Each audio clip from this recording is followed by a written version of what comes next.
Have you ever looked around and wondered why working your fingers to the bone just doesn't guarantee wealth? I mean, think about it. What if the absolute hardest workers you know are practically broke, while the relaxed folks you might secretly envy are somehow rolling in money?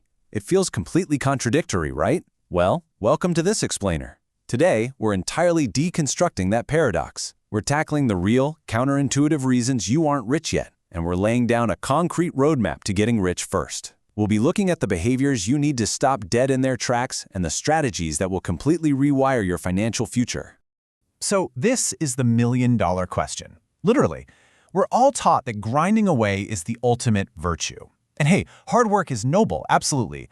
But let's be totally honest here. For many of us, it just feels like running on a treadmill. You're sweating, you're exhausted, and the only thing you've actually built is a very expensive desire for a nap. We often get trapped in this productivity trap, where we're incredibly busy, but we aren't building anything that lasts. We're mistaking exhaustion for success. Here's the hard truth we kind of have to face. Clocking all that overtime, actually scratch that, clocking endless overtime often just makes one person rich, your boss. Doing more and more of the exact same low-yield work eventually hits a massive wall of diminishing returns. You're trading your absolute most finite resource, your time, for a fixed payout. We need a huge paradigm shift here. It's not about how hard you paddle, it's about what boat you're in. To make sure you get into the right boat, here is the exact, sequential roadmap we're going to travel today. First, we'll break free from the productivity trap. Second, we'll learn the crucial order of operations for wealth. Third, we'll expose why status seeking keeps you broke. Fourth, we'll dive into building the asset window. And finally, number 5, we'll cover the golden rule. Produce before you play.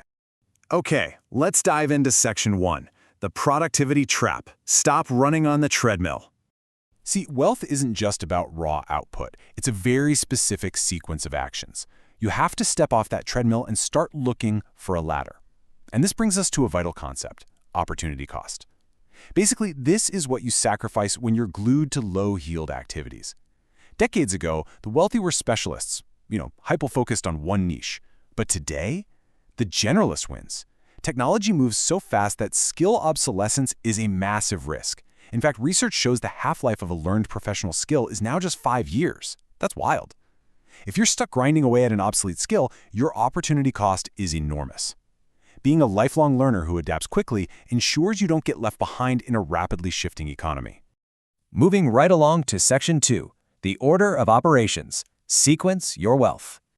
Remember back in math class where you had to solve parentheses before exponents? Well, money has strict rules of sequence too. If you try to start at the finish line, you're never going to finish the race. Buying luxuries before you actually have wealth is exactly like eating dessert before dinner. Sure, it's tasty in the moment, but it's completely unsustainable and eventually leaves you sick. The new rich formula is building assets first. You eat your dinner, meaning you establish your unshakable financial foundation, and then your assets buy your dessert. But pulling off that formula requires a very specific trait: delayed gratification, the ability to just wait. It ties directly into your asset allocation. Are you putting your money where it grows or where it disappears? Building wealth is like planting seeds. You're not going to see the fruit tomorrow, but you absolutely will over time. The real challenge is to stop funding a fleeting lifestyle and start funding a permanent future. Which brings us to Section 3. Status seeking keeps you broke. The trap of looking rich. Look, waiting is hard, especially when society practically demands that you show off right this second. We need to get really honest with ourselves here. Are you burning your hard-earned cash to impress people you don't even really like? We call this conspicuous consumption. It's spending that's solely designed to catch eyes. We do it to gain social proof and feel like we fit in. But here's the devastating reality. If you're buying things to fit in with broke people, you will inevitably stay broke. Every single dollar you spend showing off is a dollar that is no longer compounding for your own financial freedom. I love this analogy. Think of conspicuous consumption exactly like watering fake plants. You're putting in all this effort, you're turning on the hose, you're carrying the water, but there is zero actual growth happening. Take Sam Walton, the founder of Walmart, for example. He drove a beat-up pickup truck long after he became a billionaire. Why? Because he prioritized being rich over looking rich. He cared about the roots, not the fake leaves. All right, let's look at Section 4, building the asset window, where your money actually goes. Now, what's really interesting here is to imagine your financial life as a house.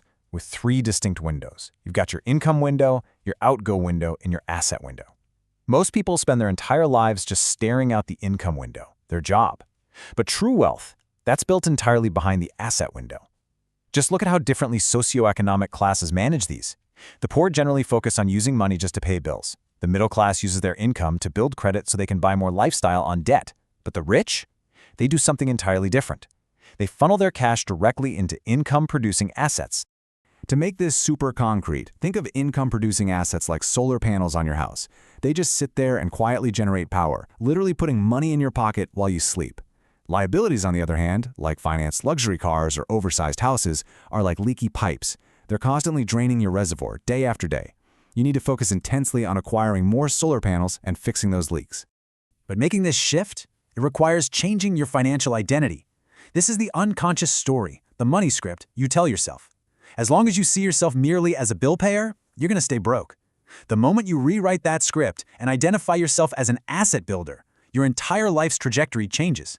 You start seeing every dollar not as a tool to buy things, but as an employee you can hire to go build your wealth. And you absolutely have to protect those little dollar employees from lifestyle creep. This right here is the silent wealth killer. It's that gradual ramp up in your expenses the exact second you get a raise. It creates this dangerous asset-liability mismatch where your spending outpaces your income-producing base. Before you buy that bigger house or that newer car, you really have to ask yourself, is this purchase feeding my future or is it just feeding my feelings today? Finally, we hit Section 5, Produce Before You Play, prioritizing creation over consumption. So many of us fall into what's called poverty's playground. Eagerly booking those expensive vacations or splurging on weekends just to momentarily escape the daily grind. We're playing way before we've produced the assets to pay for that play. And this urge to play early, it's driven by external validation, chasing reputation and outside approval. We just want people to see us enjoying life. But true wealth building relies on intrinsic motivation. It's all about deferred consumption.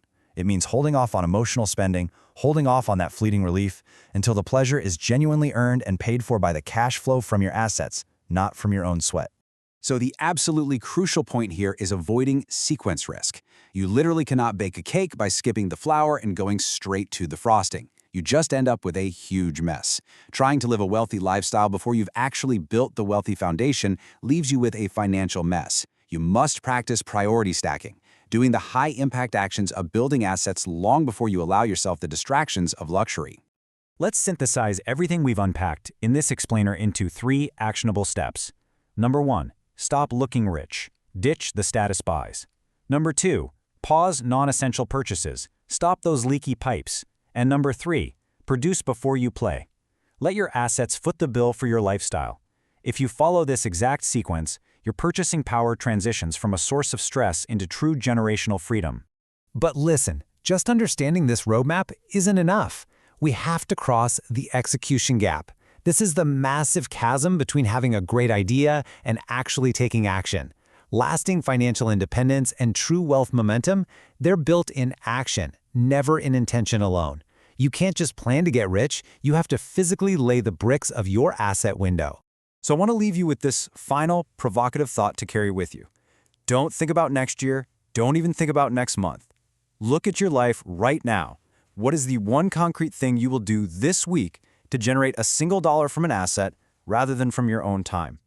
Bridge that execution gap today. Stop working for your money and finally force your money to go to work for you.